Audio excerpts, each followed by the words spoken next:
Buckle up, Buttercup. We have a groundbreaking episode for you today.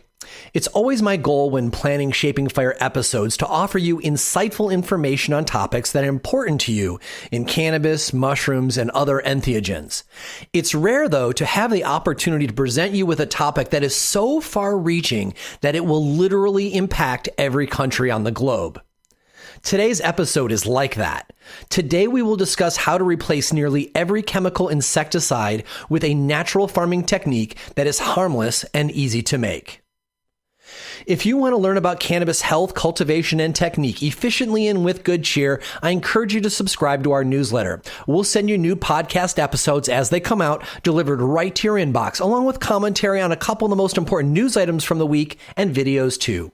Don't rely on social media to let you know when a new episode is published. Sign up for the updates to make sure you don't miss an episode. Also, we're giving away very cool prizes to folks who are signed up to receive the newsletter. This month's sponsor is Terp Wizard's Plant Magic Homestead, and 5 lucky winners will receive the 3 crosses of his Grape Green Cake seed line. And be sure to check out their Instagram accounts at plant_magic_homestead_ and of course, Terp_wizard to see what else they're up to. So go to shapingfire.com to sign up for the newsletter and be entered into this month's and all future newsletter prize drawings. You are listening to Shaping Fire, and I'm your host, Shango Los. Welcome to episode 118. My guest today is Chris Trump. Chris Trump is the world-renowned Master Natural Farmer Certified student of Master Cho Han Kyu, the creator of Korean natural farming. He has also studied microbial analysis under Dr. Elaine Ingham. Many consider Chris's YouTube videos explaining Korean natural farming techniques to have been the key to KNF's widely increasing popularity in the United States. It is especially helpful that Chris is a certified KNF educator who actually speaks English.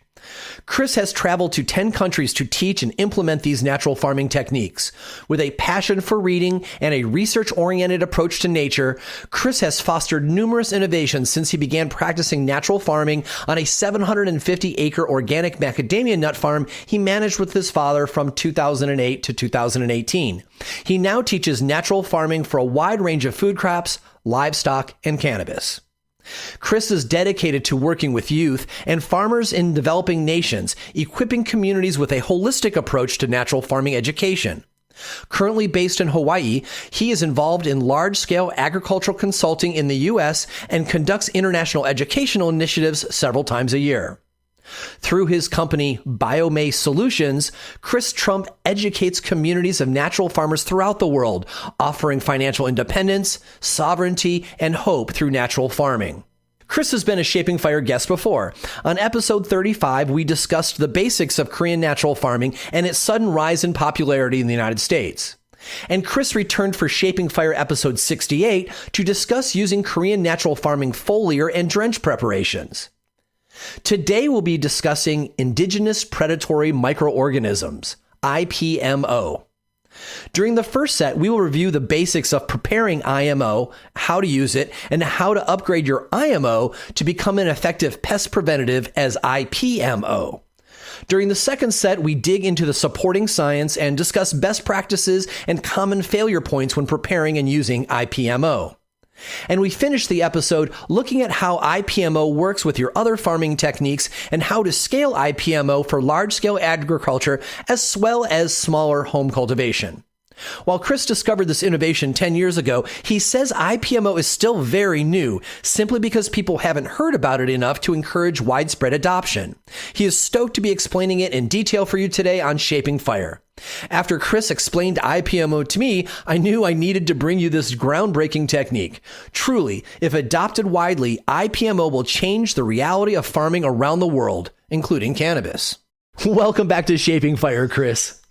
Hey, Shango, thanks for having me again. It's so nice to have you back. Since so much of traveling and so many of the conventions are gone since since COVID and everything. And I really miss some of my goodly cannabis friends like you. I miss seeing you all places and being able to catch up all the time. So it's nice to have some time to have a reason to chat. Yeah, it's great. And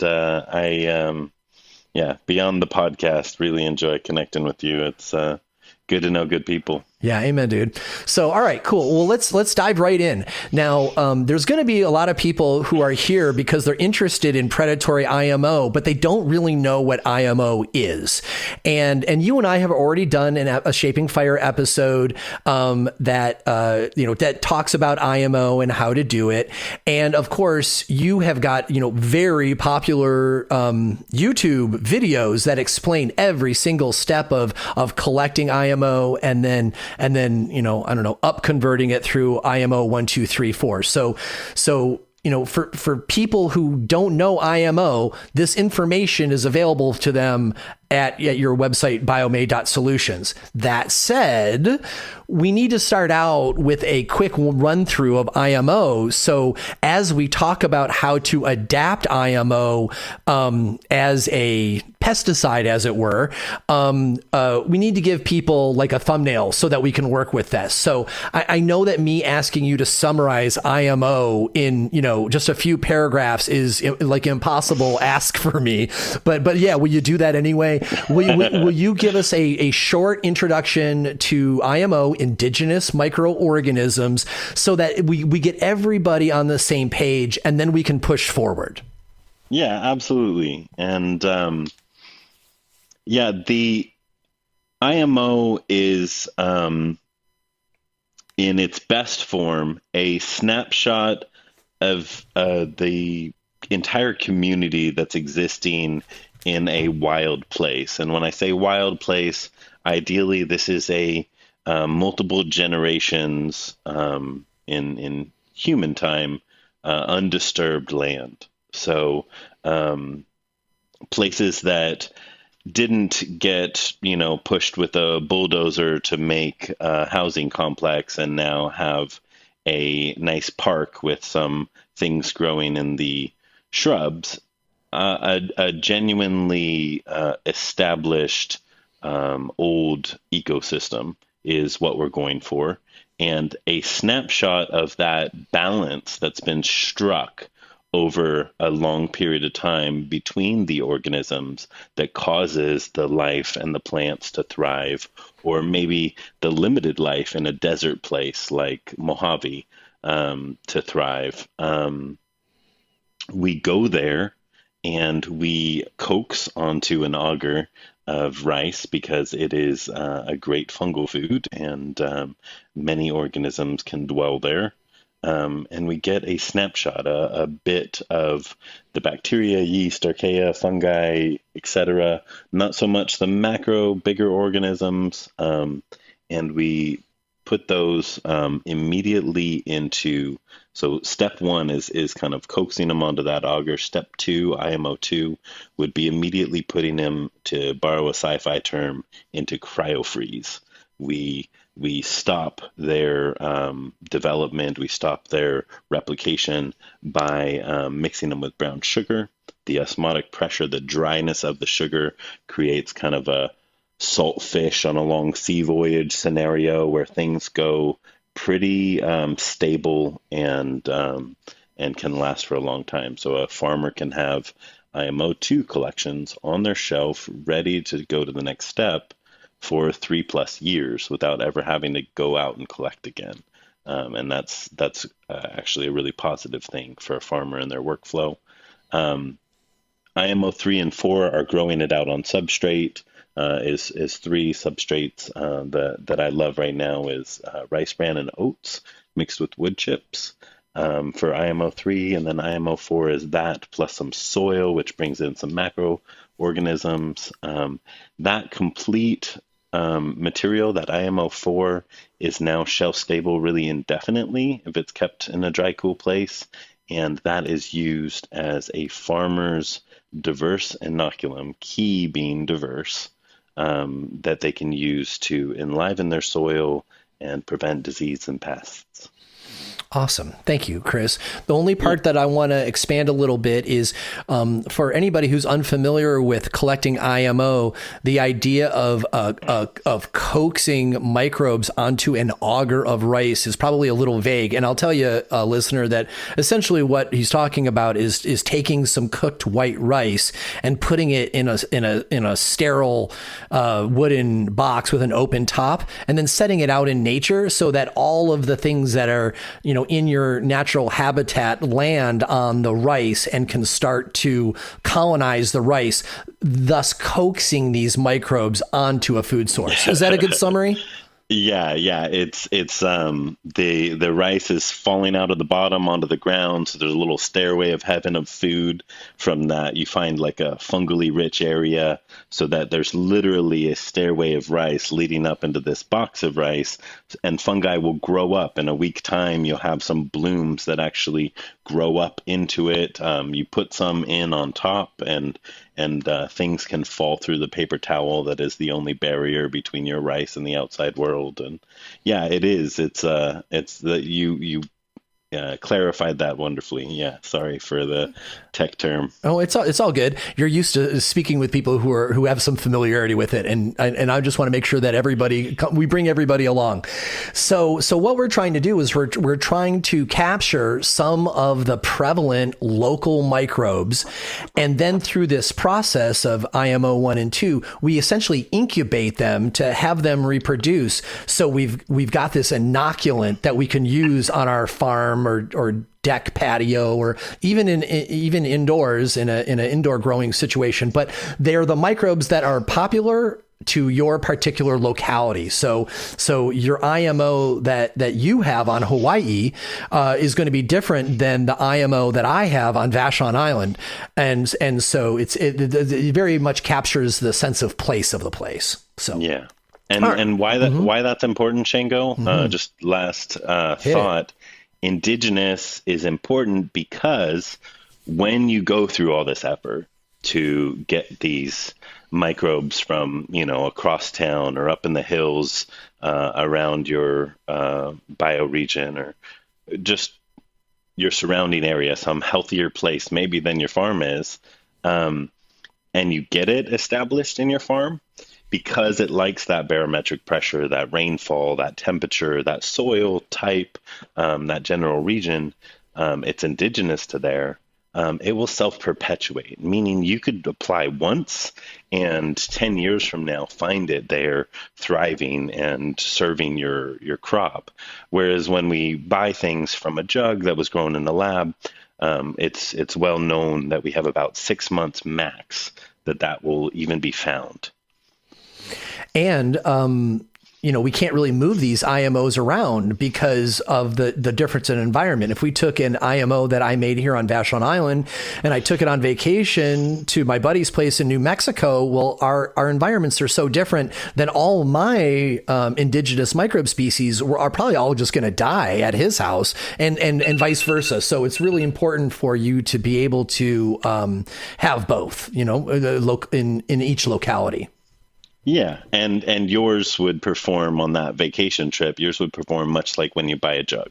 Yeah. It would have some benefit on the short term, but you're not going to get that community that now works for you, builds on its own, and becomes actually a thriving soil with very little additional input, other than, getting plants to grow in it. Right on.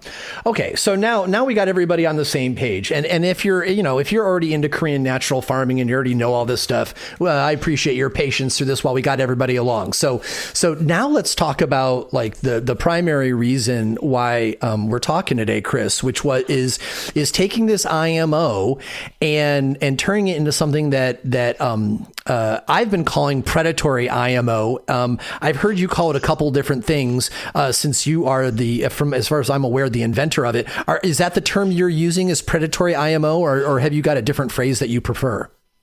Yeah, we call it IPMO, so Indigenous Predatory Microorganism. I also love the acronym kind of playing on the IPM. And IMO together, yeah. integrated pest management. So yeah, it's the acronym works for me, but it's a entomopathogenic fungi. So it's a predatory or insect eating fungi.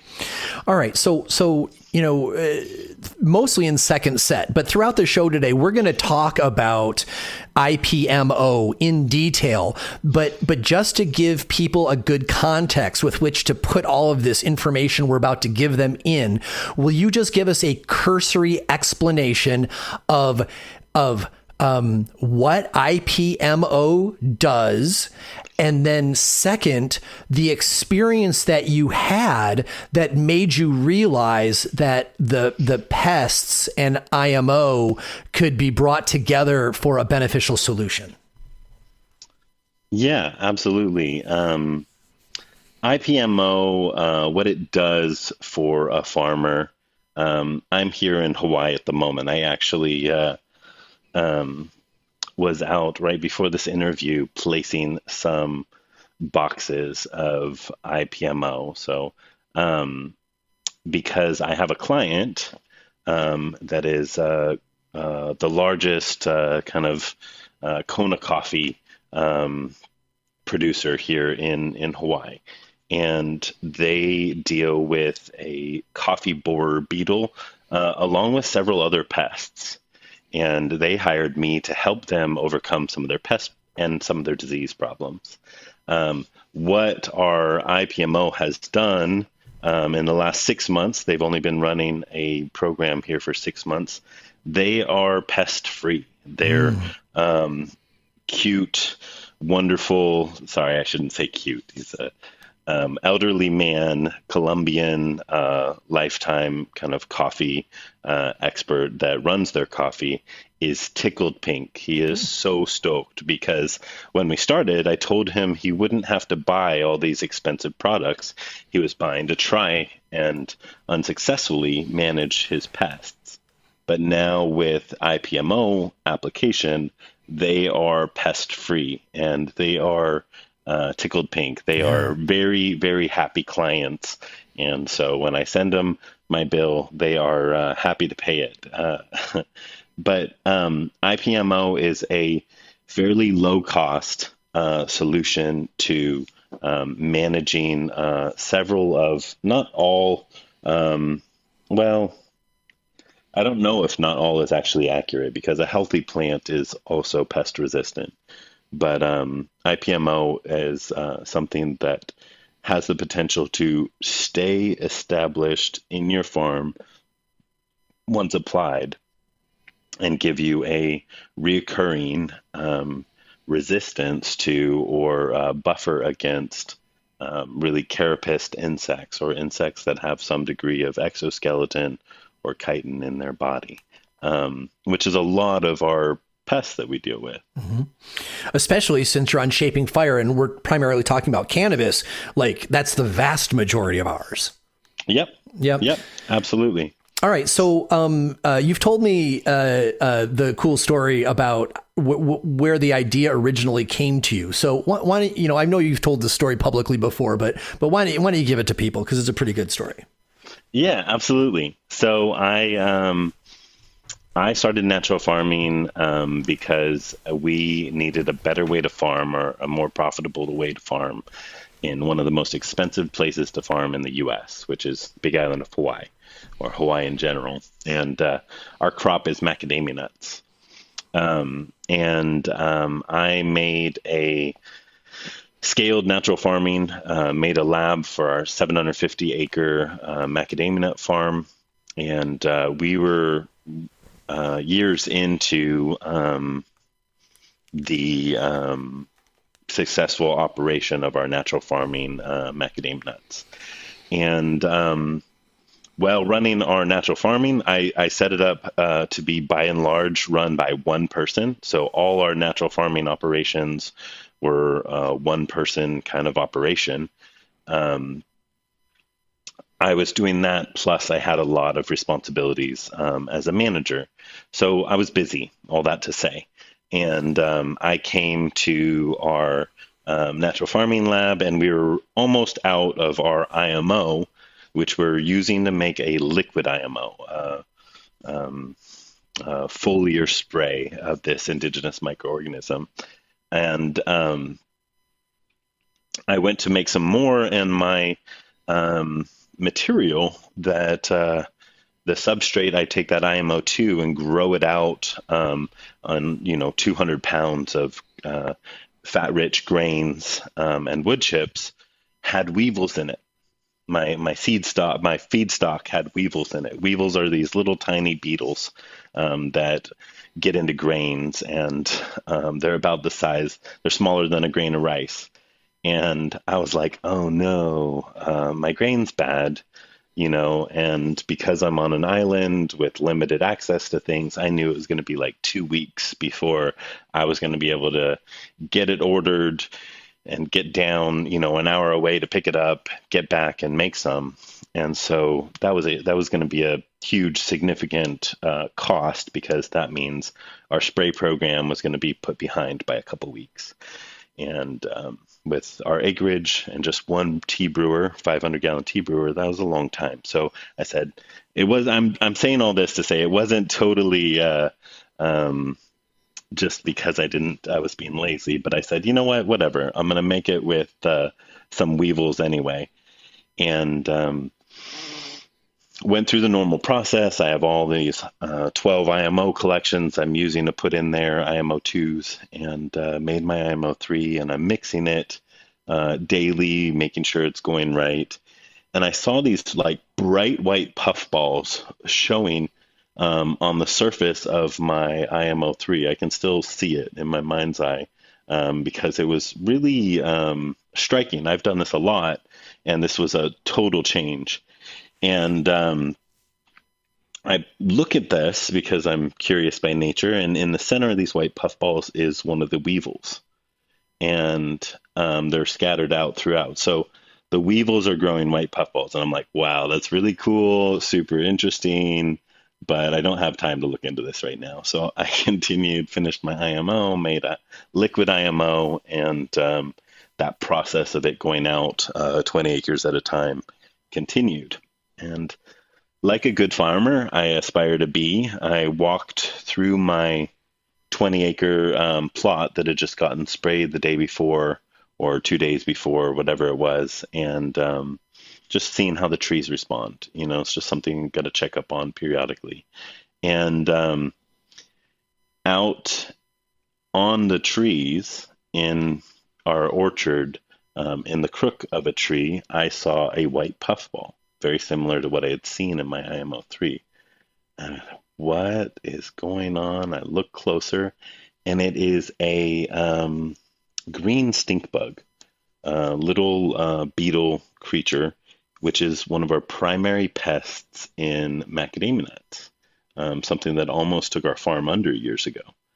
And I was like, yes, I'm still busy. I don't have time to look into a curiosity, but now with the connection to what was happening there and what I'm seeing in the orchard, now that it's transferred here, I'm like, oh, dang. So I did a deep dive of research and pursuit of what is going on to find that beetles, one of their primary insects of the whole kingdom of carapace insects, is fungi.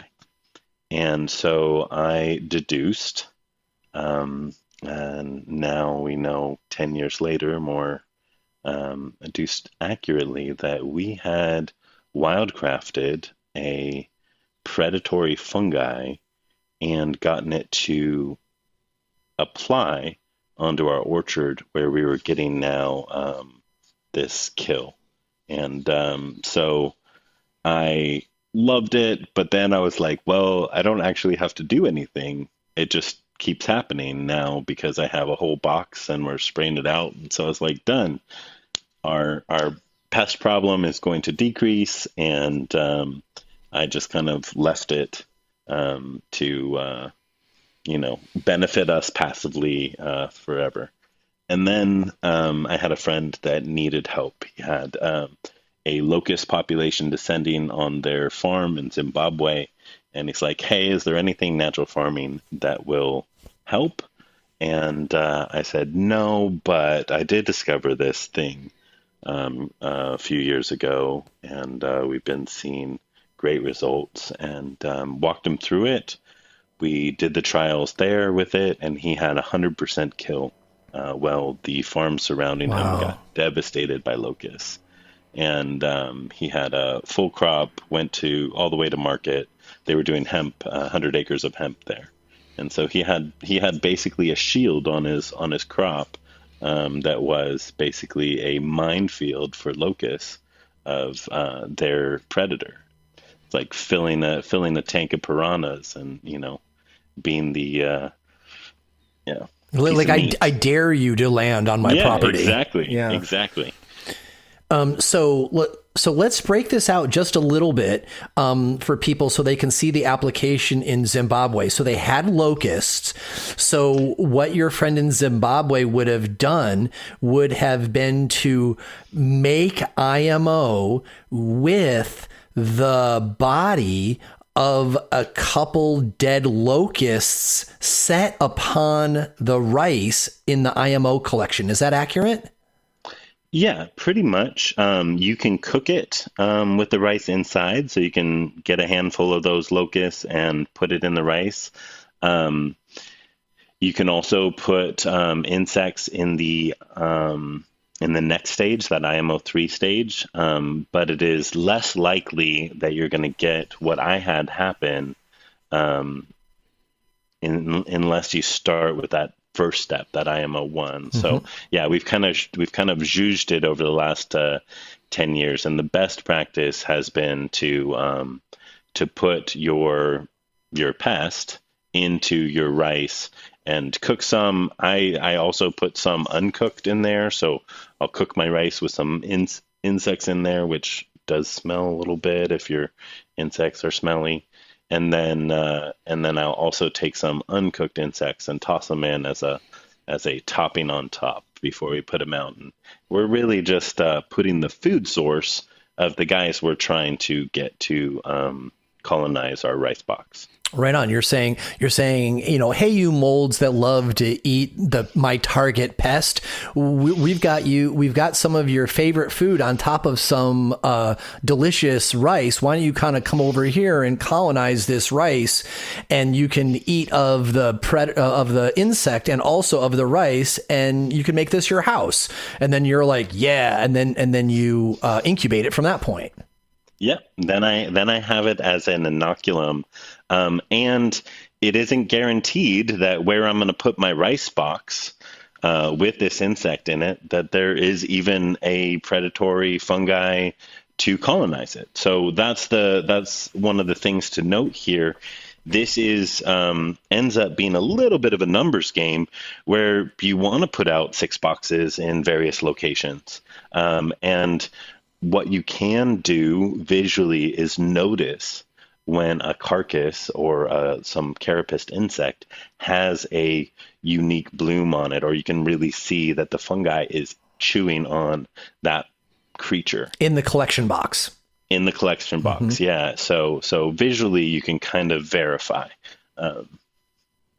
Right on. So I'm sure that different cannabis cultivators who are listening are thinking about this in regards to their own local pests, right? Where you are in the country, you've got different kinds of pests. And I know that you do a lot of, general agriculture, but you've been helping those of us in cannabis for years. So what are some of the pests that you, know are good for this kind of process that affect the cannabis plant? Yeah, well, I would say maybe it's best if you can get one of your local pests to put in the rice box.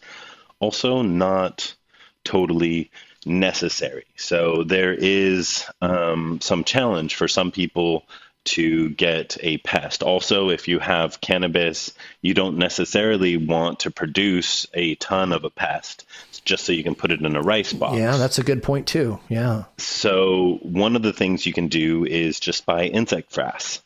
Insect frass is a product that gets sold as a byproduct from insect production. So some place that produces crickets for your local snakes or your snake pets or whatever, those places will sell their kind of broken body parts of their prime product in a bag. So you can just order off Amazon a bag of insect frass or pick it up at your local garden store. That can be a substitute for using your own actual pest. Well, that's interesting. So are you suggesting that a carapace of an insect, I'm just assuming that they're all made out of chitin. And if this is true, I could use some of my insect frass from T-Lab in my IMO because I don't want to cause a plant to be covered in, for example, mites, so that I can capture them. So I'm like, okay, well, I might not want to breed mites to make this pesticide, but if I use some kind of other insect's frass that also has a carapace, that it will cross over to my target mite. Is that what you're saying? Absolutely. Right on. Yeah, that's really convenient. I hadn't thought about that. I can imagine that actually sourcing some of the things, especially insects that are so small that we can't even see them. Yeah, exactly. And speaking of insects that are so small you can't see them, and insects that are big enough to see them, you can also grab insects like maybe you don't have anything on your cannabis plant, but you're growing some squash outside and there's squash beetles all over it from, the summer. And you could grab a handful of those and put them on your rice and you're off to the races. Mm-hmm. So you don't have to buy insect frass. You don't have to have your exact pest. It is more that tasty protein that we understand. Now, there are things I'm sure I don't understand about how nature works. And so using some of your actual pests could be best practice. I would strongly encourage, if that's possible, to do that. Use them if you got them. Use them if you got them. Right on. So those of us who have followed you in your education and learned from you for years, like I have, we know that you are a student of Master Cho, and you are both educated in and are educator of Korean natural farming. Does this process fit neatly into KNF already? Or is this more like, the IMO collection is KNF, but as soon as I added the pest, we moved on to something else? Or is this like new ground for KNF that actually fits in that educational family easily? Yeah, definitely not something I was taught in Korea, nor is there really precedent for it in that education. However, it's not. I have students and friends that learned about this. They grow cannabis, and they love the benefit of IMO and have for years, and learned about IPMO, and now they just do IPMO 2, or not 2.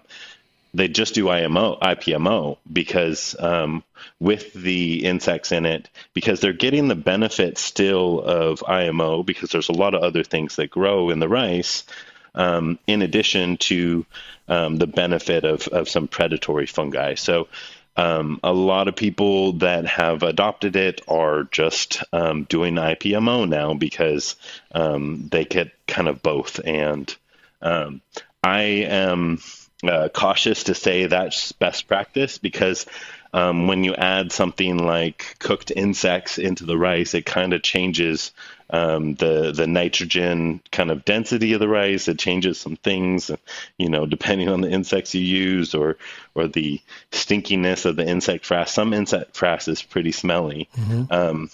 It could really be changing some of it. So I wouldn't outright say just do IPMO. It's better than IMO. But I do know that that has become standard operating procedure for a bunch of cannabis farms. Right on. So before we go to our first break, I want to just confirm with you. This seems like there isn't any reason that we couldn't use this indoor, right? Like we prefer to be growing outdoors under the sun and under perfect situations. That's wonderful. But there's lots of people who don't have an outdoors, and so they're growing in a greenhouse or home cultivating in a tent. And is there any reason why we could not cultivate a local IMO for ourselves, either using, let's say, for example, spider mites are often a big problem in indoor, and throw those in there and then just spray it indoors as well. Like, it'd be great to be outdoors, but we don't have to. So this is actually a solution for indoor cultivators too. Yeah. Foliar application weekly is kind of the SOP for bug-free, disease-free. And then people cut that off depending on your region of growth and whether or not you're submitting for testing in the legal market. Some places, they're, parts per million of microbes is, more strict than others. I know, like, Colorado is twice as strict as California. So they'll stop that spray right before flower, so they'll, and then other places, like Washington, that they don't have quite as strict as Colorado, they're spraying through flower with no negative results, maybe cutting off right before harvest. So, yeah, it is definitely great for indoor and outdoor. I actually have a fun bit as an alternate food source. Then there's this really cool thing that happens in seed germination. A germinating seed that, and I don't think I've talked about this much publicly, so just for you, Shango. Nice. A germinating seed in its very beginning of its germination is so like malted grains, if you will. That just beginning of germination produces chitinase protein. So right when a seed starts, if you have it in the ground in nature, it's producing a protein that is good food for predatory fungi. So if a seed is new to the block, human, we'll just make a human analogy, and they're trying to make friends with those people that would protect them, they would, give gifts that their new friends would like. So, sending my 5-year-old to kindergarten with a box of Oreos, he's going to be real popular at lunch time as he shares with new friends. In a similar way, germinating seeds will put out nutrients to invite relationships in their root zone that will be there for their whole lives. So if a seed grows in this wild forest, as it begins making root relationships with fungi, which is how nature works, it will then maintain a lot of those relationships as it grows into a large tree or shrub or whatever seed it is. So in the early stages of its development, it's putting out this protein that it doesn't put out any other time. And that protein then becomes kind of a invitation for a relationship with something that's going to protect it from pests. So when I go out into nature and look for a good spot to potentially find these predatory fungi, I also will, if I have the opportunity, look for a place where seeds are falling and germinating, because there will be an additional food source for these predatory fungi. So like I was just out today placing an IPMO box, and I found a spot that has kukui nuts, macadamia nuts, and ironwood trees, which drop these little pine cones with seeds in them. I was seeing on the germinating pine cones where the seeds are germinating, fungi blooming out of the germinating pine cones. And so I'm like, oh, cool. And I'm placing my boxes here, one, because there's a bunch of fungi around. So I'm looking for that normal kind of mycelial mat and health. But also I'm like, in addition, I know that there's a ton of this chitin protein happening every time one of these seeds starts to germinate in the ground. And so, yeah, a little bit on how to find. Also, if you wanted to grow it out, sorry, getting verbose, but if you wanted to grow it out in IMO3, having sprouted grains could be a way to increase the food source for these predatory fungi. Right on. Good. And, it's interesting to hear you talk about the locations where these seeds fall. I know that our IMO collection is biomimicking nature, but it's really funny because when you describe it, my brain said, oh, that's like natural IMO collection. It's like, no, dude, that's just called nature, Yeah, it is. I mean, in its very best, all of this that we're doing is just partnering with the strength and the power really that is already at play for the health of plants in nature. Yeah. All right. So let's wrap up first set here. So dear listener, stay with us. If this is of interest to you, stick around because I'm going to totally interrogate Chris in second set on the finer points and how to use it. So we're going to be a quick short break and be right back. You are listening to Shaping Fire, and my guest today is natural farming innovator Chris Trump. Now, without these advertisers, Shaping Fire wouldn't happen. So please support them and let them know you heard them on Shaping Fire. Fish Poop brand fertilizer is an all-natural fish poop concentrate with nothing added. Real fish poop is extraordinarily complex. Not only are you adding the nitrogen, phosphorus, and potassium your plants need to build mass, transport nutrients, and enhance flavor, but fish waste is also packed with biological activity and micronutrients. When you add fish poop to your irrigation water, you are adding life force, probiotics, and active microbes. These microorganisms include a wealth of various bacteria and protozoa which further enhance nutrient availability for the plants. Because plants are limited by the absence of any essential micronutrient, these trace nutrients are the difference between having a decent garden and having a garden that makes you feel really proud of your efforts. Fish poop is a naturally complete solution that fills in the cracks in your fertilizer program to ensure you offer your garden a broad base of nutrients. Not all fish poop is created equally. Most products with added fish waste don't reveal their sources or lab results. Fish Poop brand Fish Poop, however, generates their own fish waste as a byproduct of their organic aquaponics cannabis farm where they raise ornamental koi and tilapia. You are even invited to tour their farm in person or on their YouTube channel to look for yourself. This sort of transparency is wildly rare in the fertilizer market. The folks behind Fish Poop are also lifelong medical cannabis producers who have deep connections in the community, donate more product than they sell, and support cannabis prisoner, veteran, and patient collectives and charities.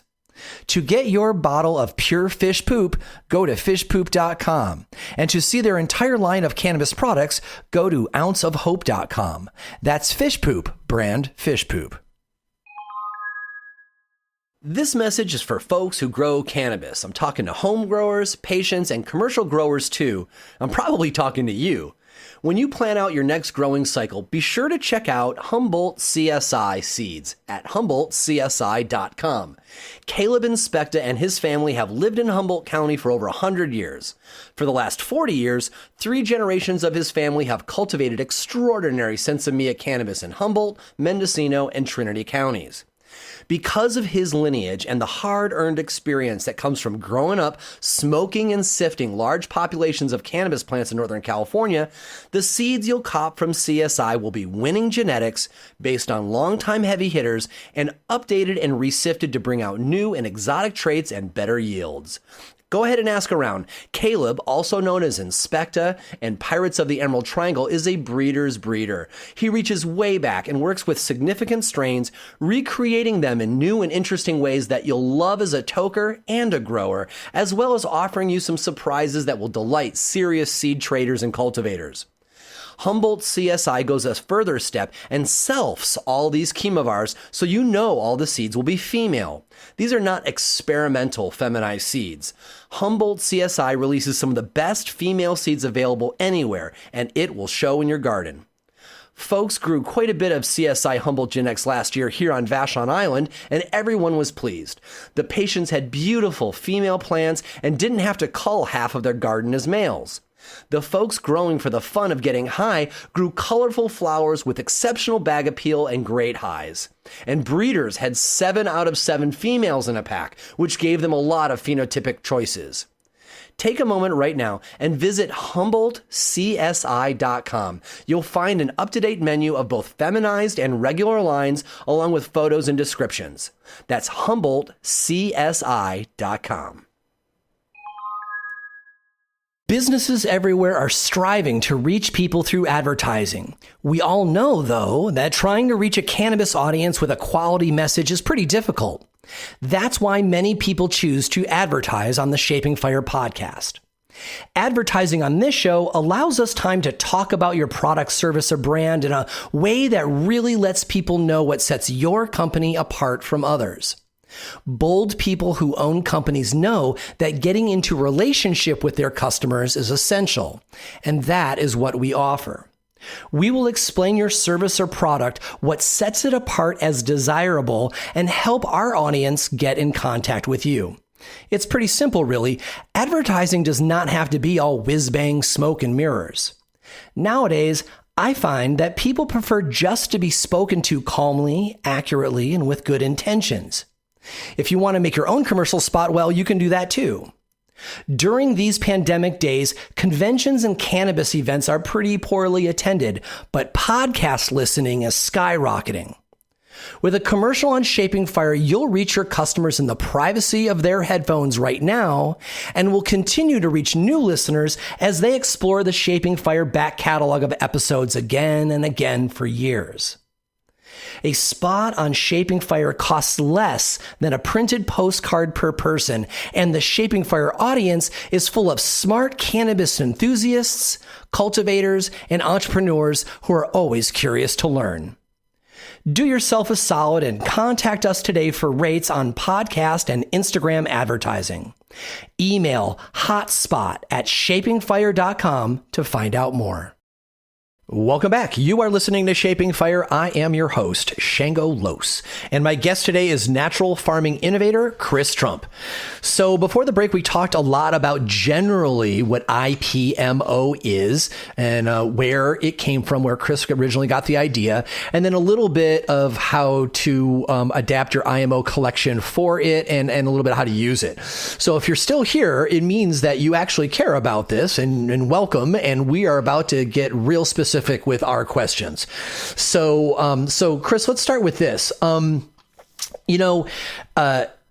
Does the inclusion of pest carapaces, so their outside shell, influence the microbial diversity in IMO compared to traditional methods? You talked a little bit about this in the first set, that perhaps you would recommend doing traditional IMO alongside IPMO, because if you're going to do the version of IPMO where you cook the pest with the rice, you're really changing the rice. It's not like neutral rice that will take all comers. So you're not going to get a really great snapshot of the natural world around you because you've influenced the rice. Whereas if you do the version where you just put the target pest on the rice when you lay out the box. You've got most of the rice, which is just neutral rice, and you're going to collect all comers on the rice, but then you're going to target the molds that are going to be on the carapace. If I've understood you correctly, like how do you think the IMO might be influenced if you only did the IPMO? Yeah, this is a really, really good question. I think one of the things to say, and help me stay on track, but before I even answer that, is how important some of the details of IMO are. There are lots of ways to compost. There are lots of cool things we can do with microbial life in farming. But IMO is fairly nuanced. Think of it as a very boutique, the difference between Jose Cuervo and absolute top shelf tequila, all the ingredients, are similar, the process is similar, but one will be painful when you wake up in the morning, and the other will be smooth and might even, nourish your body. The difference between, IMO and something where you've changed details is much more impactful than the example I gave there with tequila. Mm-hmm. The details matter in IMO. The difference between producing a bunch of bacteria and really giving the opportunity for fungi to grow out in a feedstock or a substrate is just a little bit of difference. How much water you use, how much carbon, etc. So, now going to adding this other type of feedstock into that first step really can have an effect. Now, we want to do it because we found we can produce a predatory fungi and have effect on our farm, which affects our bottom line, gives us a healthier crop. So definitely we're here talking about it because it's good. And if I were to give you maybe what I think could be a way that you could, because here's the thing. Yes, we can say you have to do it just like this, but natural farming, I'm constantly faced with a balance between quality of what we're producing and the efficiency or the time in a farmer's life, and those are important things on two sides of a scale, and so I'm of the opinion that one of the most efficient and effective ways to do good IMO and still do IPMO is to produce your IPMO second stage. So you put out your rice with your insect carapace in it, and you put it in cryo-freeze, metaphorically, with the sugar. And now it's an inoculum on your shelf.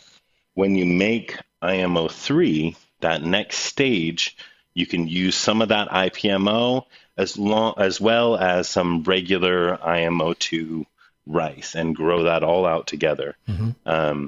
I kind of hinted at a feedstock being in your IMO 3 for IPMO to grow out on. And I think that is also a good option. Having a little bit of sprouted grains or some insect carapace in your IMO 3 can be a great thing too.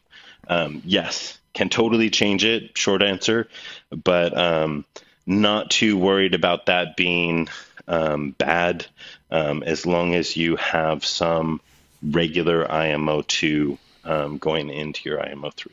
Like a lot of hobbies, say, for example, baking, it's really important to follow the rules very specifically until you don't need to follow the recipe anymore.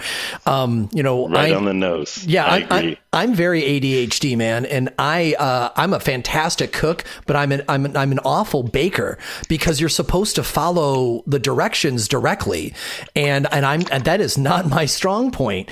And I ran into the same thing with IMO. The first 2 times I made it, I cut corners. I tried to improve on your teaching myself, doing it the first time, and I got garbage twice, and then I realized, you know what? Let's just do it the way Chris says the first time. And so I did it, and I struggled, and I did it without making any changes, and the damn thing worked beautifully. Right. Mm-hmm. And so I think it's the same kind of thing with this. Like if somebody wasn't very interested in IMO before, but now that it's a very healthy pesticide, if you will, now they want to do it. I think it brings us back to make your IPMO as intended, following the IMO recipe and adding the predatory added our target insect, all following the directions the first time. And then as you get familiar with it, you'll have more fidelity with it. And, just like a baker, eventually you can bake stuff without even measuring stuff, right? Because you just know it that well. Well, I just recommend that people start by actually following the IMO protocol specifically, because there's so many ways that seem minor that you can totally screw up. And most of the stuff that we're working with, we can't visibly see because they're microbes and molds and stuff. Yeah. I love that whole commentary, Shango. I think you're dead on. And I can't stress enough, like, don't change anything at all. And the reason I'm definitely particular in a lot of things. I also love to cook, and if I'm going to bake something, I know, like, I wanted to learn how to cook meringues, and I took time, like, studied the recipe, played with the details people put in and I got to be great at cooking meringues. A little bit gooey in the middle, but if you change anything in the recipe, including like a dirty spoon, meringues won't work. And so I think I love that analogy. I also, just a little detail, if I could make a request, that is, we don't ever call IPMO a pesticide. Because it isn't. Really, it is a re-enlivening of your environment to the semblance of nature. And we are actually cultivating life.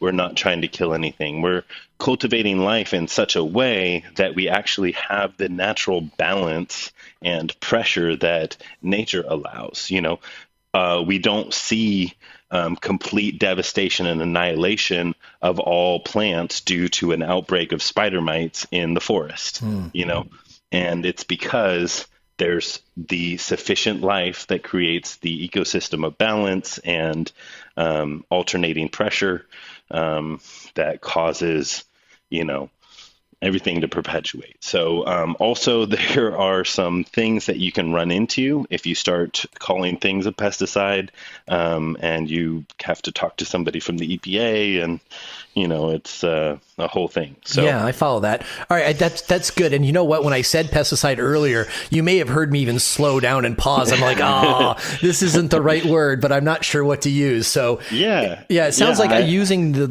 IPMO phrase itself is the more accurate. Yeah, sorry. I'm not actually bothered by it, but also we're teaching this, right? Yeah, totally. We want to set people up right, and we don't want them talking to people as if it's a pesticide. And something that I know you will get, that you and I would agree on, is we're trying to teach a paradigm here, and it's not about pesticides and coating stuff in chemicals and going out there and just like kill all of the things, including the target. What we're doing is we're essentially encouraging the enemies of our enemy.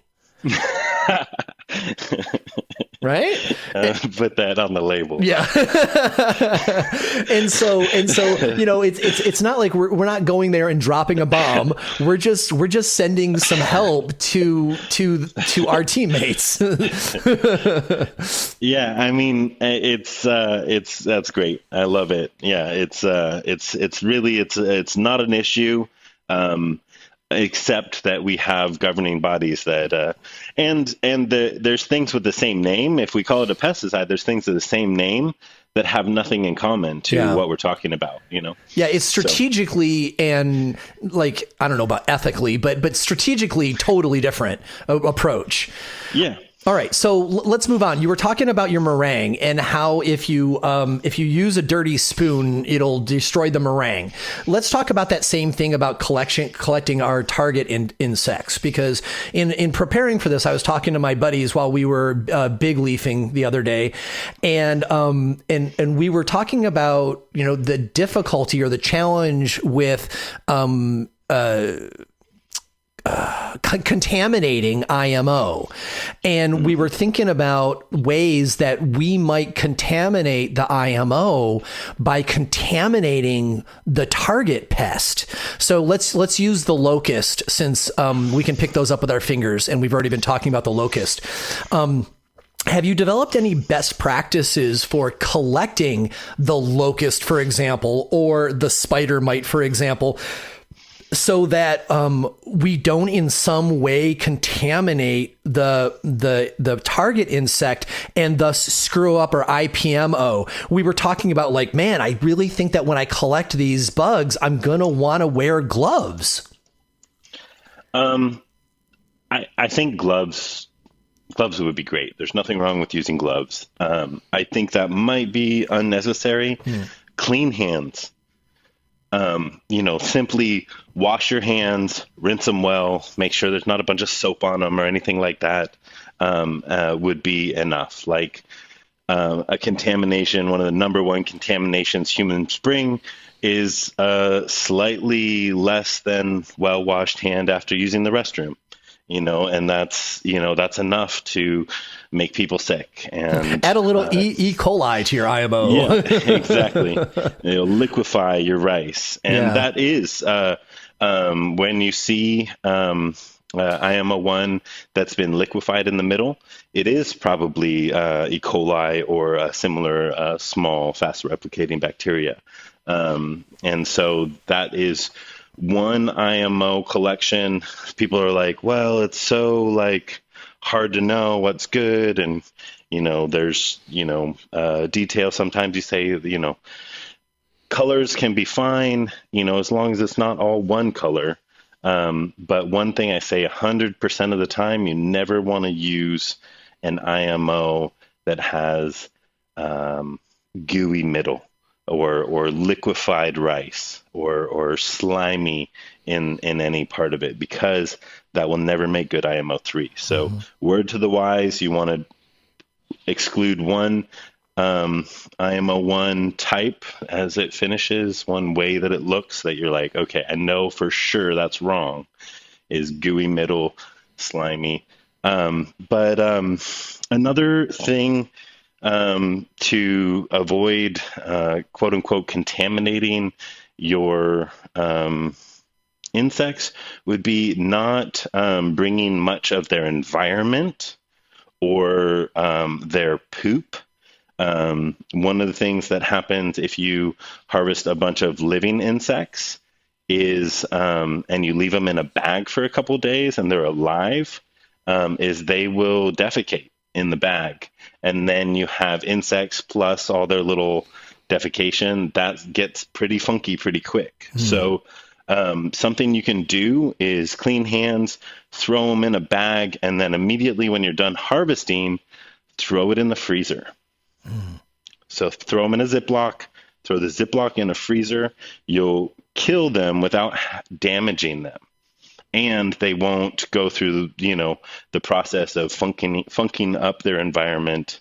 So yeah, that's kind of how I go about it. I was out the other day I'm growing ginger, and I was out there and I was harvesting Japanese rose beetle because they're devastating the leaves. And so I'm going to make an IMO, an IPMO, and foliar spray them next week. And I went in there to kind of take off some of the bits of leaf and stuff that I had harvested with, because you're grabbing this beetle off a leaf and then you're grabbing a piece of leaf, and I don't want to put that in the rice. And they're all alive, so they started flying out of the bag, and so I threw them in the freezer. Yeah, that was that. I want to point out another thing that you said that deserves to be hit again. You pointed out, wash your hands, sure, but make sure there's no residual soap. And I want to double down on that because hand sanitizer is so much more common too. And we don't want anything that kills microbes in the IMO box. So if you have a residual soap on your hands, maybe you use like a thick liquid soap in your bathroom, maybe, or maybe you use some hand sanitizer, and that stuff leaves a lot of residue on your fingers. And then you go and you pick up your locust or whatever, and then you put the locust on top of your IMO rice. You actually have put locust and microbe killing agents from your fingers into your IMO. And so, clean hands are good. Clean residue of cleanliness is not good. Let there be no record of cleanliness. Yeah. So the number one reason why people fail to make in the cannabis industry, they call it LABs, LAB, lactic acid bacteria, which a lot of people use to treat and prevent powdery mildew. You can totally just use liquid IMO because it already has LABs in it. But people, will send me pictures and they're like, blah, blah, blah, what went wrong? And I did this, I did all the things you said, and cleaned my jar. I said, did you make sure that you had no soap scum left in your jar? Did you double rinse it? And they're like, oh, no, probably not. That is the leading reason why people's lab does not develop, is a little bit of soap, and you will not produce any lactic acid bacteria. Your milk will just go funky. And so, yeah, there's precedent for double checking that you don't. And so even if you have a collection box that you've made and you cleaned it out with some soap, that can go right into the wood. And now you can have a soap filled box that will inhibit microbes. Baskets that have a bunch of shellac or like coating on the wicker can off gas when you get it kind of warm with microbe development, and that off gassing can wipe out your community. And then, people go through all this effort. Sorry, I'm going down the ways that it can go wrong. Here are the ways that it can go wrong. People go through all this effort and then get their rice right, and they got their bugs, and then they put it in a plastic container without any holes, and all this life that starts going in there now starts breathing and producing buildup of water, and then it rots the edges, and it'll fail every time, even though it started great because you had all the right things. Just the fact that it doesn't breathe will be enough. So some sort of natural material, untreated baskets, or I make little wood boxes. That is really, really important when you're doing your IMO1. So, most of us understand that traditional IMO, when it's time to go and apply it, we will do a foliar spray over the tops and bottoms of the leaves of the plant. And I'm going to guess that the IPMO is applied the same way as if it was regular IMO. Is that accurate? Absolutely. IPMO can be applied if you're making IMO4. With IPMO, it can be applied topically. A lot of pests have a ground dwelling phase, or at least a phase where they interact with the soil. So just having that predatory fungi in your soil around your plants is enough to actually, especially if you look into their life cycle and they have a ground dwelling phase, you might not need to ever even apply foliarly to have 100% prevention in your substrate. Oh my God. I'm going to guess that fungus gnats have got a carapace. How awesome would it be to have a resident of the soil be the mold that loves to eat fungus gnat larvae? This is accurate, and you can definitely have prevention from IMO. However, you can have thriving soil in your indoor living soil bed and overwater the top of it and still produce fungus gnats. I know that is possible. So beware of surface overwatering because you can still achieve fungus gnats if you try hard enough, even with great soil. If you try hard enough, you can bring fungus gnats anywhere, man. I got them in my kitchen.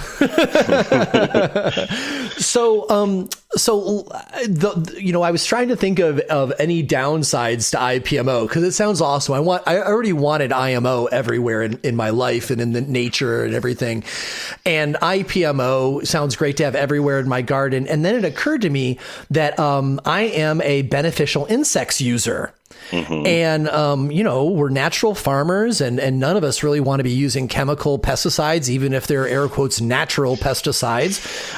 We want to encourage nature. And so I encourage nature by adding the pests that eat my pests, adding the insects that eat my pests. But it sounds like if I'm going to use IPMO, it's really a one or the other, because if the IPMO kills my target mites, it's also going to kill my beneficial mites. Yeah? Yeah. It's this is possible. Yeah. And the good news is if you're making IPMO well and it is killing your beneficial mites, you won't have any mites. You can have a great protocol with total kill. So that's the good news. Another bit of good news is a lot of these bigger creatures, or some of these bigger creatures have, like bees, for example. If you take IPMO and you direct apply it on a flying bee or a bee on a flower, you can kill that bee. But if you apply it all over your flowers and the bees come the next day, it'll have no effect on them.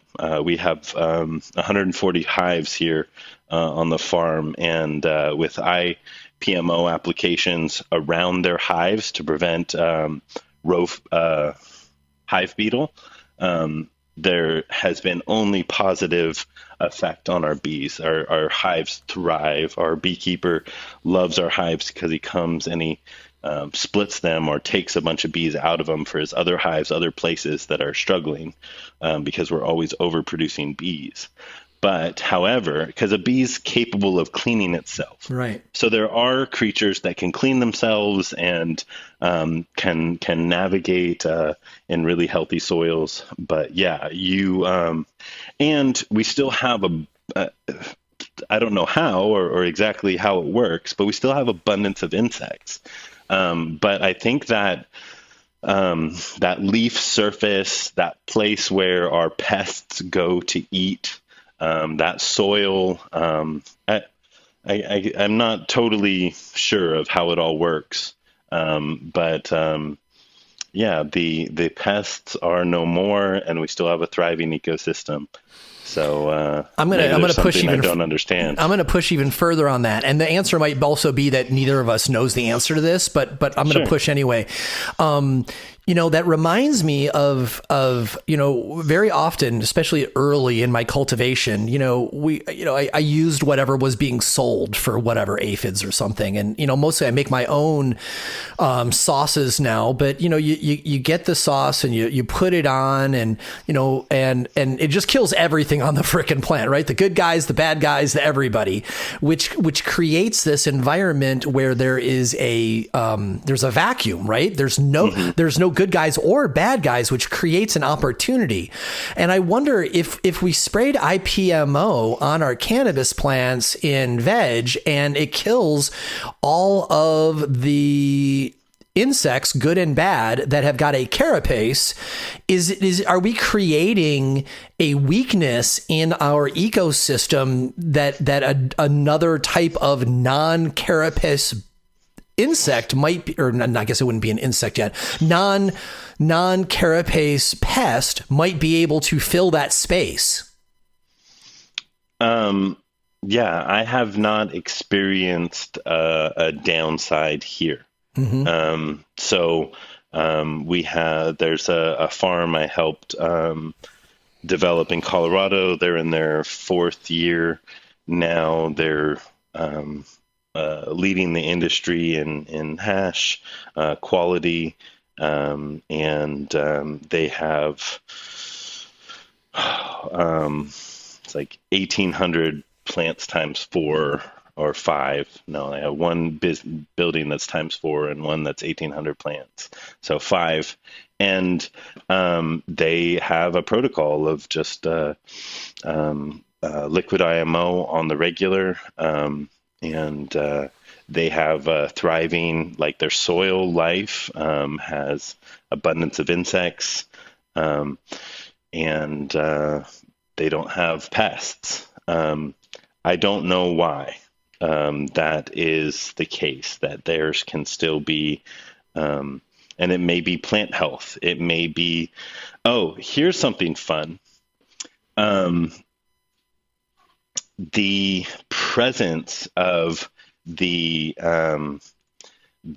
protein of insects being processed with fungi, that IPMO having those proteins in it actually triggers an immune response in our plants too, making them aware that they may encounter an outbreak of their pests. Oh, and my gosh, it increases their immune system. Mm-hmm. Whoa. Yeah. So, and if you go really heavy with that, you can actually trigger a extreme fruiting response or flowering in a flowering plant, where you'll get an increase in flower and fruiting just by introducing them to the proteins in their pests and foliarly. And that can cause them to be, hey, I'm going to die soon. We need to go hard. There's this outbreak of pests. I need to perpetuate my species by fruiting in abundance, and they'll double down on their fruit production. So I've seen real extreme flowering in my macadamia nuts, and also studied this phenomenon because of it, and seen it in other crops. So it's really kind of fun that there's more than one dimension to all of this, and those beyond our understanding so far as well.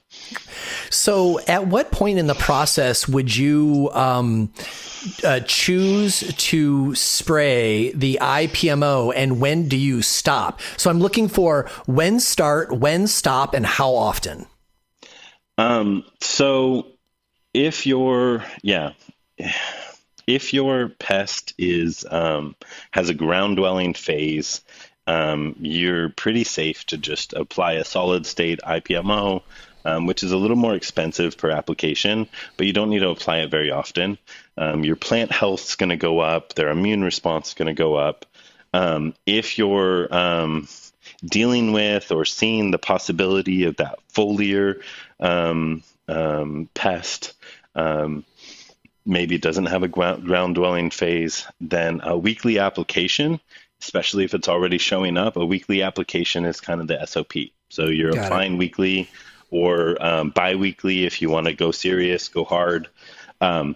If everything's copacetic, applying every other week or applying monthly can be a thing.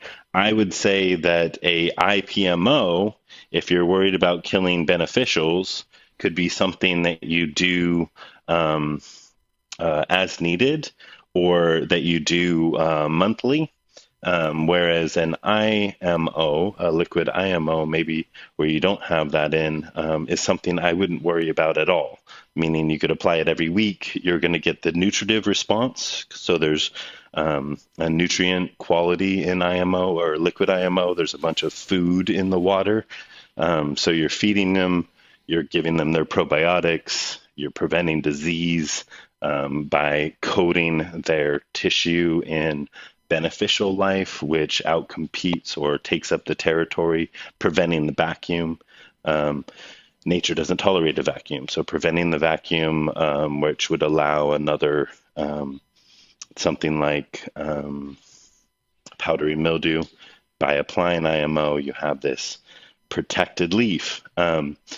I have not, in my opinion, as a farmer that has to pay for things, and my bottom line matters, if I can make this, extremely inexpensive liquid application, pest prevention, and plant health spray, and I get to not pay $800 a box for my monthly rove beetle or whatever, then I'm stoked. Yeah. That's kind of where I've come to. But I also have experienced that the living soil guys, both indoor and outdoor, are still have thriving bug ecosystems. The pill bugs are still going, well, maybe not as much the pill bugs. Some of those get eaten too. But you're still seeing abundant life. And the indoor soil in that Colorado farm, when I did some soil analysis last time I was there, is the most diverse soil samples I have ever looked at under a microscope. And wow. I've been looking under a microscope at soil and media since 2010, and in a lot of different places in the world, different types of crops, and just stuff we put together with compost and IMO applications is the most diverse material I've ever seen. And it's because of diverse collections we had. Every time we did IMO, there was 20 plus different IMO2s that went into the batches, and really it's self-perpetuated and stayed living. So, I mean, I don't know. I don't know. The bottom line is I don't know the answer to what your beneficial life is going to look like, and how to find that balance. But I'm down to pursue it with the community. And if yet, people have ideas. Yet you've been doing this for going on a decade, and you still have plenty of life in your living soil. So it's like you might not know why it's happening, but you know that it is happening. You're not like nuking any of these pots. You're actually encouraging life in these pots, just not with carapace. Insects. Yeah. And we're also getting, we're not seeing aphids or things that aren't carapace. Mm-hmm. Do you agree that the time, or I'm just guessing since I haven't done this, but is the time to stop week 4 of flower like most foliars? For me, I think if you are not doing microbial testing,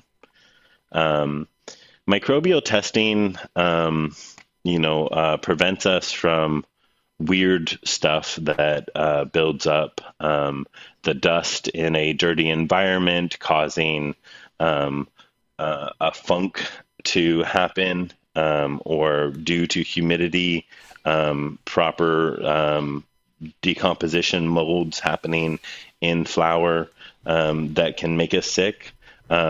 fresh applied liquid IMO, a balanced microbial community with LAB doing the cleanup and all this stuff, that it just means there will be colony forming units. It doesn't mean that they're going to make us sick. So the right before harvest or a couple weeks before harvest is as far as like not having a bunch of stuff that could affect your flavor or anything, would be what I'd say. You don't want to apply it and then harvest the next day, because without it, the plant being alive, it's not working with microbes and, doing symbiosis with them. Now the microbes are just there without the exudates of the plant coming out their leaf tissue in the mornings, etc. You don't have a thriving ecosystem. So you don't want to take a hanging plant and spray a bunch of liquid IMO on it, because now you're pursuing composting of that plant, not symbiosis. Does that make sense? Yeah, I follow. And so the answer is kind of like the same way it is with everything we spray, is that when your flowers get thick enough where you're actually just making them wet and you could be causing molds and other things, stop. So, as soon as the flowers are going to grab onto whatever you spray on it and tuck it away inside its folds, it's the time to stop spraying. Well, I might disagree with that. I appreciate that you're bringing in a concise answer for the listener, but I maybe want to leave it a little more vague, because if you have good material, meaning like a actual healthy liquid IMO or good lactic acid bacteria going in your watering, that's going to actually often act as a cleaning agent, tidying and making fresh, stuff that is healthy alive, like our bigger organisms. They make fresh. They keep the funk away, if you will. They are the prevention to the bad mold. And so as long as you're doing it well, you're not cutting corners, you are in fact producing a material, then it's really not going to hurt a living plant. It's going to enliven and help. And I have my best friend. He's no longer farming cannabis, but he did for 15 years. And he sprayed right up to a couple weeks before harvest on his outdoor for 4 seasons or 4 years, and had just amazing results. And the Colorado farm has to cut off going into flower, because Colorado is so intense with colony forming units that basically they're saying you have to be producing cannabis in a sterile manner, meaning you have to be killing all things or you won't pass our regs. And so for them, cut off. Definitely find a way to pass those regs. For the outdoor Washington farmer, he's stoked that his plants are disease-free and bug-free, because he's got a functioning protocol and he never had mold. Mm-hmm. So it kind of depends on your environment and really what is the material you're producing. If you're cutting corners and you're making witch's brew and calling it Chris's liquid IMO, then yes, I would say absolutely do not spray that at all in flower. And one other thing, Shango, this is important. Are you trying to feed your plants with a foliar spray, or are you trying to produce microbes with a foliar spray? Mm-hmm. So if you're putting a bunch of food in your to make tea, and you're trying to break down that food so it's plant available, that is now compostable material, unprocessed nitrogen, unprocessed nutrients, and those getting into the crevices of your flowers now need to compost or be further broken down. That can putrefy on your plant. Wow. And so this is my big clarification. Is it food tea or is it a microbe tea? If you're doing a really great job and it's really lightweight, meaning you're not putting a bunch of foods in it, it's just for producing microbes, there's no buildup. But if you're putting a bunch of like food stuff, like you're adding these things that people say are a good idea, now that goes on, it's not fully processed. It's going to process on your plant material. And it's going to rot. Mm-hmm. Wow. I can't believe that I have interviewed so many people about spraying nutrition foliarly, and this has never come up, that this nitrogen residue on the plant is going to eventually compost on your plant and create a funky ass environment. Mm-hmm. Huh. All right. Well, might as well go to commercial. I'm not going to be able to top that one. So let's continue this conversation when we come back. You are listening to Shaping Fire, and my guest today is natural farming innovator Chris Trump. One of the challenges with buying autoflower seeds is that often you'll have as many different phenos as you will have seeds in a pack. That can be fun, sure, but so many varieties in one pack is a sign of an immature seed line that hasn't been worked enough. I prefer my autoflowers to be worked enough that each pheno in the pack really captures the aspects that the breeder was intending. This is why I recommend Gnome Automatics to my friends and listeners who grow automatic flowering cannabis seeds. Gnome Automatic seeds are not just crossed and released. They are painstakingly sifted again and again, tested in a wide range of conditions, and taken to a level of maturity that each plant will be recognizable by its traits. Traits that were hard-earned so that you can have your best growth cycle ever. Over the last 10 years, Gnome Automatics founder Dan Jimmy has become a trusted breeder, and he continues to pour his passion of breeding cannabis into every variety he releases for you to grow. Check out the Gnome Automatics Instagram at gnome_automatics to see the impressive plants folks are growing. You can score Gnome Automatic seeds in feminized or regular at your favorite seed provider listed in the vendors section of their website. Commercial cannabis farms across the country love growing Gnome Automatics because of their consistency from seed to seed, short grow times, THC percentages, and colorful bag appeal. Farms interested in bulk seeds of more than 1,000 should reach out through gnomeautomatics.com. While on the website, be sure to check out the Gnome Automatics shirts and other merch section too. If you want reliable seeds, hand-built from effort, expert selection, and experience, choose Gnome Automatics. After you've caught up on the latest Shaping Fire episodes, do you sometimes wish there was more cannabis education available to learn? Well, we got you. Shaping Fire has a fabulous YouTube channel with content not found on the podcast. When I attend conventions to speak or moderate panels, I always record them and bring the content home for you to watch. The Shango Los YouTube channel has world-class speakers including Zoe Sigmund's lecture, Understanding Your Endocannabinoid System, Kevin Jodrey of Wonderland Nursery talking about breeding cannabis for the best terpene profile, Frenchie Canoli's Lost Art of the Hashishin presentation, Nicholas Mahmood on regenerative and polyculture cannabis growing, Dr. Sunil Agrawal on the history of cannabis medicine around the world, Eric Vlosky and Josh Rutherford on solventless extraction, and Jeff Lowenfels on the soil food web. There are several presentations from Dr. Ethan Russo on terpenes and the endocannabinoid system too. While there, be sure to check out the 3 10-part Shaping Fire Sessions series, one with Kevin Jodrey, one with Dr. Ethan Russo, and one with Jeff Lowenfels. And even my own presentations on how to approach finding your dream job in cannabis and why we choose cannabis business even though the risks are so high. As of today, there's over 200 videos that you can check out for free. So go to youtube.com/Shango Los or click on the link in the newsletter. Sometimes the topics I want to share with you are far too brief for an entire Shaping Fire episode. In those instances, I post them to Instagram. I invite you to follow my 2 Instagram profiles and participate online.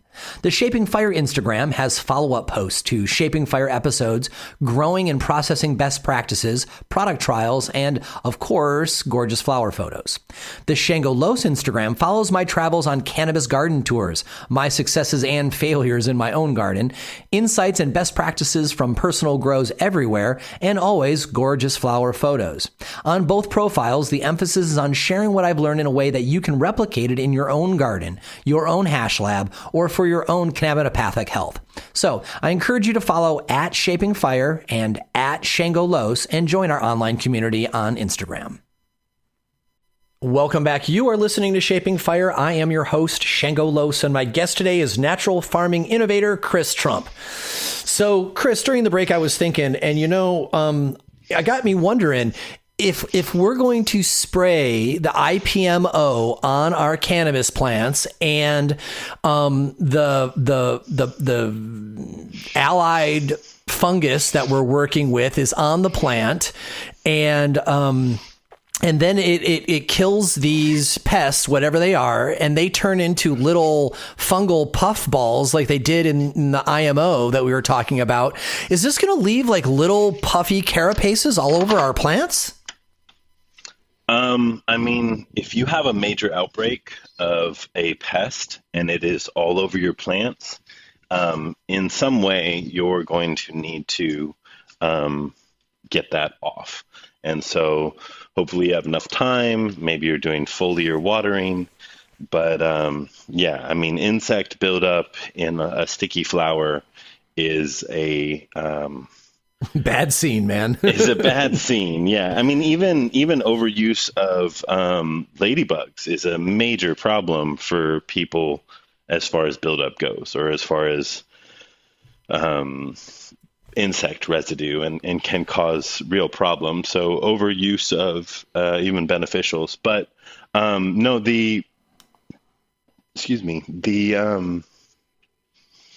the puffball is going to be a really short-lived bloom, and then that will fall apart, and the insect itself, if it has been predated by a fungi, the insect will fall apart much easier, or dissolve more likely to happen if it has encountered a fungi that attacks it. So you're probably in a better scenario if they've been killed, first of all, than if they're all there. And it's going to be easier for some degree of, shaking off or foliar wash. Right on. It sounds to me like there's three layers of use. It's like, number one, IPMO is going to be far best used as a preventative, because then you don't have to deal with all of the adult pests, fuzzballed, and having to, clean up the evidence, right? So do everything as a preventative is going to be better. And then our secondary is that, I've got an outbreak. I'm experiencing pest pressure. And then you're using it as a foliar and maybe even as a soil drench if they've got a soil period of life, and hopefully they will fall off the plant. I hope it's in veg for you, or maybe you're picking them off by hand, something like that. But at least they're dead, right? But then your third version is you've got an outbreak, right? You got spider mites that are building tents on your plants, and that's just about being a big kid and realizing that plant's got to be removed, right? And so really, you're trying to save the rest of the crop by getting rid of these pests so that they don't spread and or put down like serious anchor roots in your cultivation location. So is this spray a panacea? It is, if you use it as a preventative, but if you're using it after your pest has already taken over your plants, the plant very well may be done. So be mature about what you expect the IPMO to do versus how colonized your plants are with the enemy. Yeah, and the IPMO process takes time. So if you're in freak out, takeover, you're probably not going to want to spend a couple weeks, 3 weeks, getting all set up to be spraying IPMO if you haven't started yet. Not to mention learning curve if you've never done it before. So let alone if you haven't made it yet. Yeah, exactly. Yeah. So this is definitely something as, integrated pest management system. These are things you're thinking about ahead of time. What is my IPM for this coming crop year? That is the right way to go about this. Also, yeah, it does work to kill things. And isn't that what's all in those vape carts, Shango? They sell at the dispensary. Yeah, man, they're all filled with like spider mites, and dear Lord, there's a place for that. Come on, someone will buy it. Dear Lord, that's a good point, though. You said you might not be able to get a solution as fast as you want. What is the protocol cycle, if you will, if you are using IPMO for an outbreak? Clearly the preventative starts at the beginning, but if you're coming to this because you've got an outbreak, let's assume that I already have the IPMO already made, and let's say that I'm starting to do light foliar today. How long should I expect it to take for the fungus to take up colony and to start munching on all my pests? If you have a total outbreak, and regardless of what your pest is, and this you do in fact have a actual IPMO, then you can apply it every 4 days in 3 applications. Would be like a full cycle kill. So if you have there's different life cycles on different pests, but hitting pretty much the across the board pests, if you apply it every 4 days, sorry, that's not right. Once a day for 4 days, would be every pest would be hit in their adult or in, and then you can take a break of 3 days and do it again. So 8 applications over a period of 11 days would be like, I'm really worried. I have it on my shelf. I wasn't using it. We have the beginning of an outbreak. We want to make sure we get everything, apply it every day for 4 days, and then give it a 3-day rest, and then do it again. So that would be kind of your whole gambit of pests killed. All right. Do you see any benefit in doing like a dip, maybe, or a heavy foliar for incoming clones? No, I say, so again, back to SOP for natural farming using liquid IMO, provided you're making it well, is once a week. Mm-hmm. So once a week through veg. A lot of natural farmers are adding the veg formula would be adding in that FAA, fish amino acid, or that real rich, highly plant available nitrogen that doesn't need to compost on your leaf. So that nitrogen, we talked a little bit last segment about how these like unprocessed nutrients have to go through a processing phase. Even like fish hydrolysate or fish emulsion, it's been blended, it's been chopped up really fine, but there's still a uncomposted fish particle that will now land on your leaf and need to process there.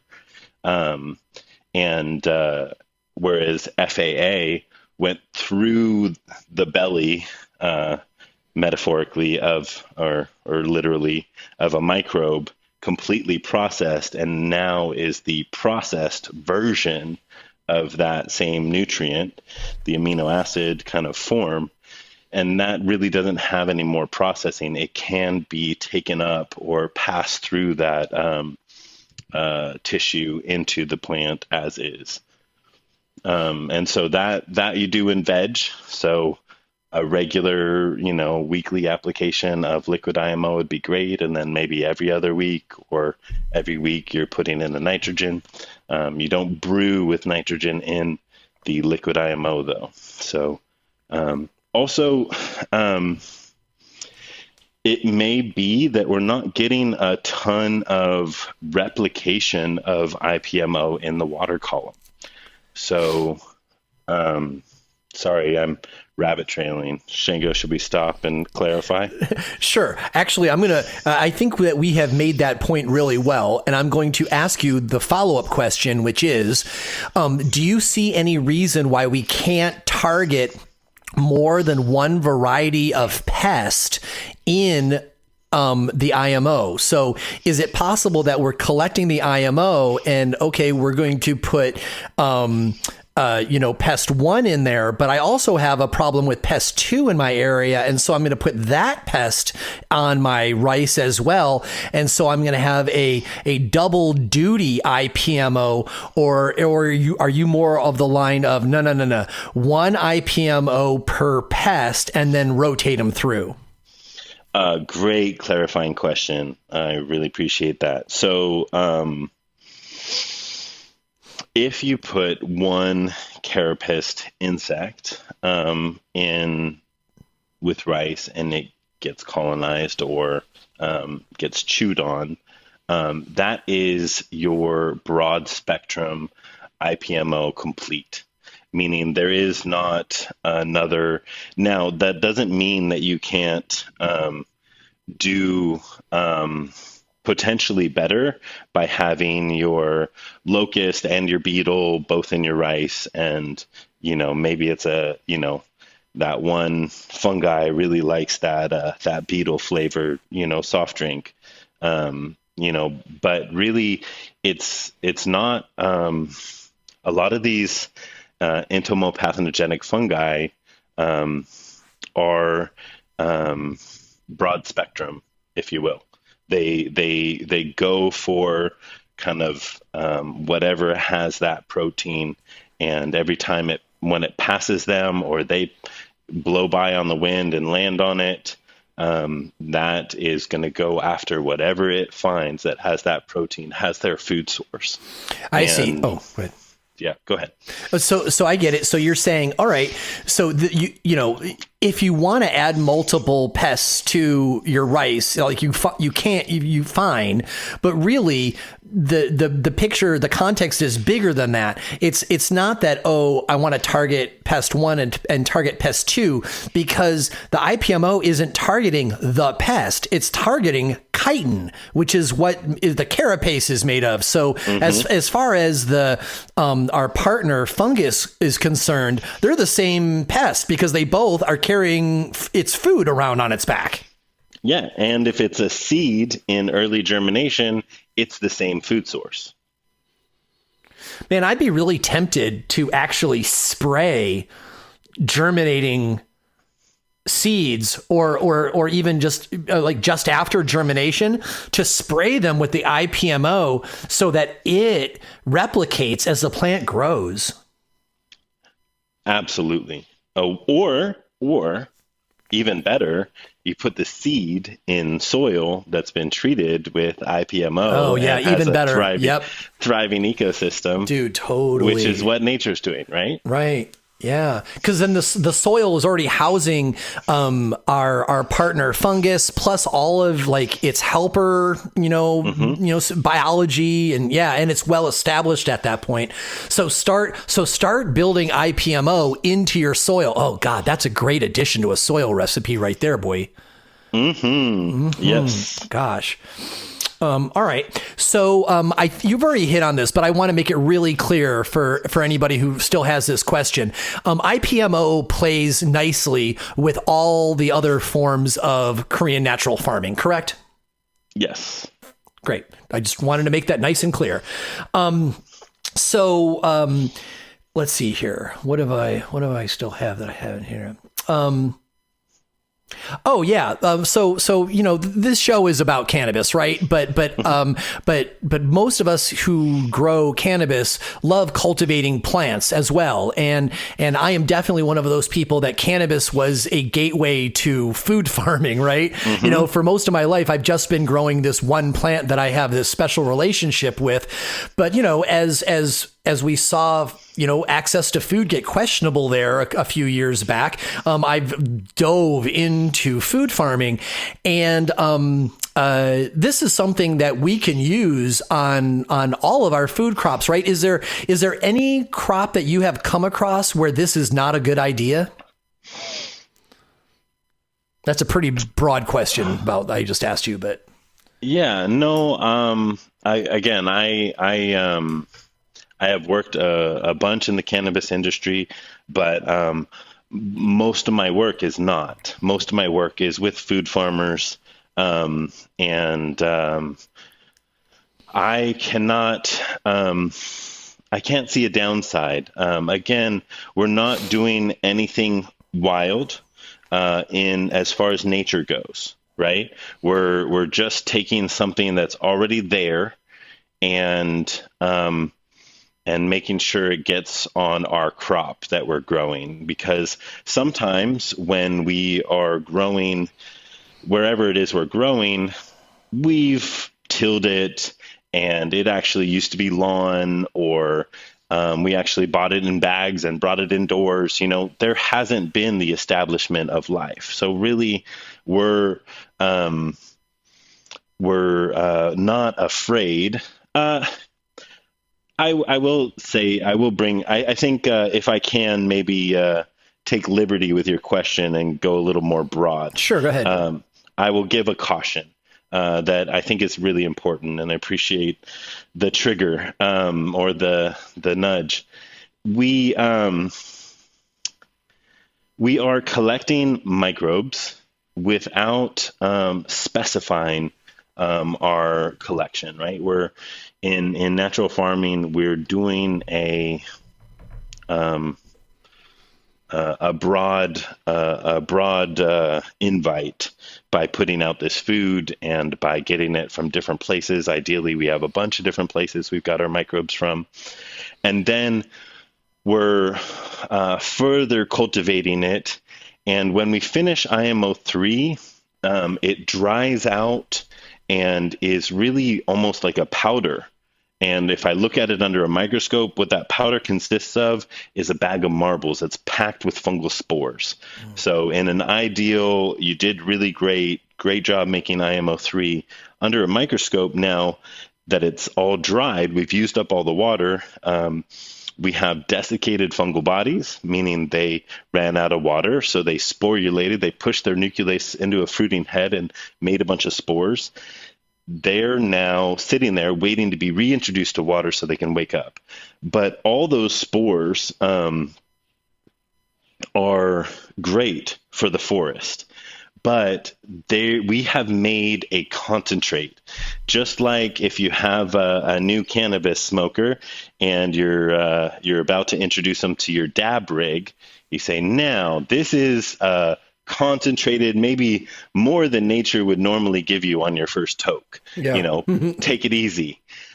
We have a super concentrate of fungi and fungal spores, specifically in an IMO 3 or an IMO 4 that's dried, or a liquid IMO. And so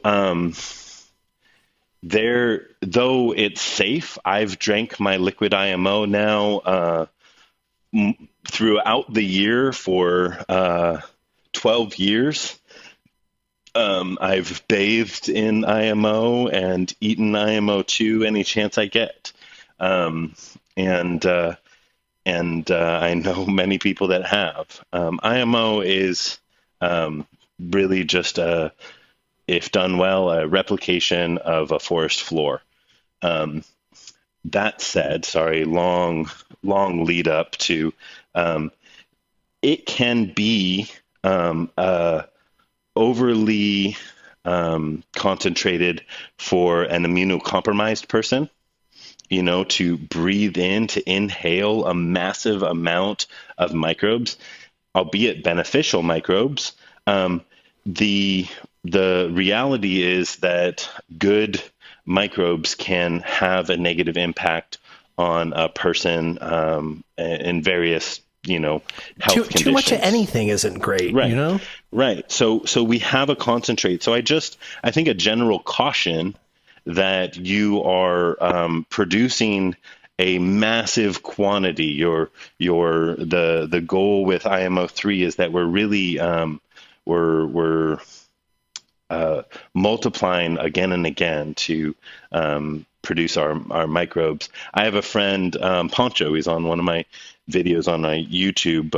I haven't talked to him in a while, which is definitely my fault, not his. He can't be around IMO 3 or 4 production. That dust gets in the air. He's a longtime rocker. He was Crazy Horse, Neil Young, Crazy Horse. And for whatever reason, that has put him in a state where starts breathing that, he itches and has a autoimmune response, whereas I have no negative effect. And so I think just in general, though I'm not so worried about a plant, I am concerned that we just beware for humans, especially elderly. I have encountered 2 or 3 people in my whole journey that IMO makes them itch, and they're all over 50, over 60 humans, and so just that's the big caution, I guess. Sorry for the long-winded explanation, but well, at least we understand why. And I think I'll even throw this in there, is that even though people drink their preps to kind of like prove a point, it doesn't matter who you are. You should be wearing a mask when foliaring this things, because just because you can drink it does not mean that it plays well in your lungs. And so, anytime doing foliar, if it's not just water, it is well advised to wear some sort of mask. Yeah, I think it goes back to, what did you actually produce? Did it go well? And if I'm making it, I feel safe, to breathe it in. But yeah, if you're making it for the first time, or you tried something new or whatever, it's just a general, take care of yourself. These are concentrates. Right on. All right. So here's our last question, Chris. So I want to take you a step back from all the specificity that we have had today, and think about the student who is considering IPMO for the first time and has just listened to all of the details that we have given, moving from different types of science to different kinds of like processes to make it. Maybe they've experimented with IMO, maybe they haven't, but maybe they're probably feeling, a little bit overwhelmed with like, I really want IPMO, but holy F, there's a lot of science here I have to remember, and there's a lot of steps. And yet we want to support them, because this could really radically improve their cultivation or their farm. And so here's my question for you, handing you the mic for a nice dismount. What advice would you give to someone just starting to make an experiment with predatory IMO in the garden to help, like, I don't know, soothe their nervousness about the complexity of it, and to kind of like assure them that they can frickin' do it? Absolutely. So in 8 days from listening to this, you can foliar a liquid IPMO and have it be 100% exactly as I would do it. It's really doable, and that would be using your IMO2 to make a liquid IMO. But you basically get a natural material container, like a box, and cook some rice. Actually, I have a fun bomb to drop, Shango. You inviting me to do a IPMO interview inspired me to make a IPMO how-to. Oh, that's fabulous. It does not have all this science we talked about. I kept it super truncated and short. So, is that on your YouTube channel? It's going to be. I literally just finished the last portion of it this morning before we jumped on the call. That's why I was maybe going to be late. I got stuck in the woods. But no, it's going to be on my YouTube channel. It will be by the time they're listening to this. So yes, it is there. And it'll take you through just the practical, but you don't have to watch it to take the interview and go right into it. Literally, rice, cooked al dente, placed just like an IMO1. And if that succeeds, mixing it with brown sugar, taking a handful of that, putting it in a sock or something with an air stone, because these are aerobic organisms, and brewing it for 24 hours and spraying it on, and you will have your IPMO foliar. It's that simple. So, the